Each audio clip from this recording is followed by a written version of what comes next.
ces notions te sont délivrées par des professeurs lors de ce que l'on appelle des CM ou cours magistraux.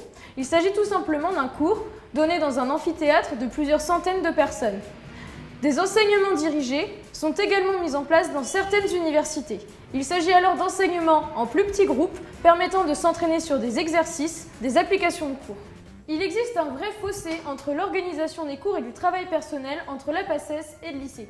Effectivement, dans un cours à plusieurs centaines de personnes, il n'est pas vraiment possible d'avoir la même interaction avec le professeur qu'au lycée ou encore de poser ses questions lorsqu'on ne comprend pas quelque chose.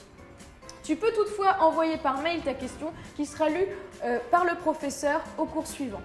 Sinon, tu peux également t'adresser à tes tuteurs qui sauront souvent répondre à ta question ou la transmettront directement au professeur concerné.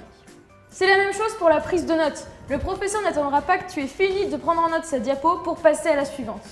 Il y a aussi quelque chose qui peut surprendre en PACES, c'est l'emploi du temps, très léger. Effectivement, tu n'as que quelques demi-journées de cours par semaine, mais il ne faut pas s'y tromper. Le reste du temps, c'est surtout du travail personnel.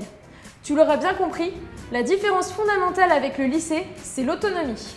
Ici, personne pour vérifier que tu es bien présent en cours, que tu travailles sérieusement chez toi. Il n'y a pas de contrôle continu, pas de devoir, il faut vraiment savoir s'autodiscipliner. Il faut surtout bien comprendre que ta méthode de travail et ta capacité de travail seront les piliers d'une année de PACES réussie.